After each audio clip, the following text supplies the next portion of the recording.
heldu behar izan. Eta egia esan, edo akaso badak izergatik eta azkenean askatu nahi izan nuen eta paperean jarri ama gaiztoaren idea. Kontua da, beha Xabierrek esan duen bezala, gora desente da komentatu niola berak idea dentzuan indio bat egin nahi nuela, eta berak esan duen bezala esan zuen ezin ez dago zan. Ama eta gaiztoa, bideia horiek bizkartzea bakostaiko zitzaidala. Kontua da, iku bat ere komentatu zidea, porzentuaren irakurri ez irakurri nahi izan bazpare bestela aukera beharko eta dago irakurtzeko berak ikustenzuelako iku horretan beharra da idea hori gure hori garbien ikusten ezagutzen zuenen artean garbien ikusten da bidea zen. Kontua da idea gero jarri zitzaia da eta ezin askako edo berak ezaten gindun askatzen. Egia da uste nahikoa tabua dela ama gaiztuen idea edo plantean egitea mutasunarekin eta mutasunarekin erlazionatuta dagoelako edo etorri zegulako edo dagoelako. Denbora modu bat pasatu nuen ikuiari heldu ezita.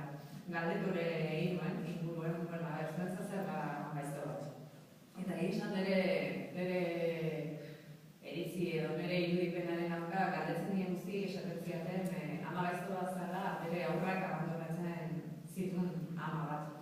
Nik ez egia esan, ez duen naz. Nire pixka bat intuizioa eta beste baitetik edu nahi nion ikuiari, baina guztiak esaten ziaten bere aurrak abandonatzen zituen ama zara ama gaizto bat. Nik nire zean ama gaizto gehiago zan, bere aurrak gaizki tratatu edo ulertu ez edo gaizki hartzen zituen ama bat, gutxi gora eta. Juzko ondirik egin gabe, abandonoaren idea ez dagoen ikuia egiten hasteako. Luleku bat biritu zitzaidan hasteko, ikui klasikoetan agertzen zaigun ama horren irudia bazanatzen jartzea, Txano Gorritxoren ama Ainona Otezan, Lurrezuriren amari edo ama ordeari gaiztoa eta hainbek gaizki izateko zeratatzen zitzaion, Atetxo Itxuxiaren ama gerezen etxatu eman zidan, Janseren arroterena iruditu zitzaidan ikaragarria, eta nahi gabe asintzen korapiatzen idea horrekin. Eta, liburuaren abiapuntua da gehizen arteko elkarrizketa. Batako eskortuagoa da, eta bestea txikixoagoa, txikiari ikui klasikoak asko gustatzen zaizkio.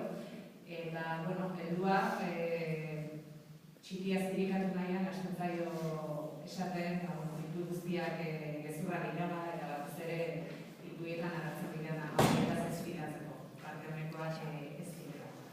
Kontua da, ikuia gaurera egiten du eta azkenean bieztak bukatzen dute egiten benetako amiguz, benetako amak onak, gaiztuak diran, eta ez da gairak hor pixka bat dramatiko samarra dutzen da.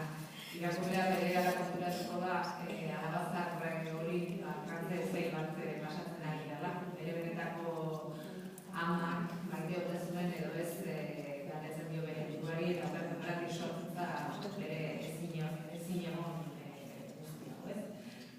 Hori da pixka bat ikuiak egiten duen abia puntua eta irakurleak esango dugu sorbitu da dago gustatu zitzaidan sorbitzea eta ez dakit asmatu duten. Zalantza pixka bat egin biden ikuiak zalantza pixka desente ikuiak bukatu zagero aurre egin duzien inbertsioa, gai hori nahi gainean jartzea aurrekoa hartuko zuten. Saiatu naiz, bizitza bezala gauzak berdintzen, ez? Ez badula humore pixka bat,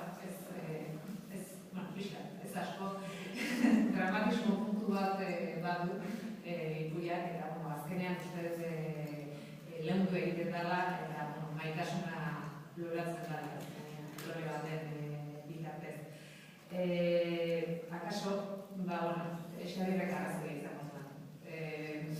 Ni nahi sailatu naiz nola edola ama gaizto bat opatzen baina, ez dut bat.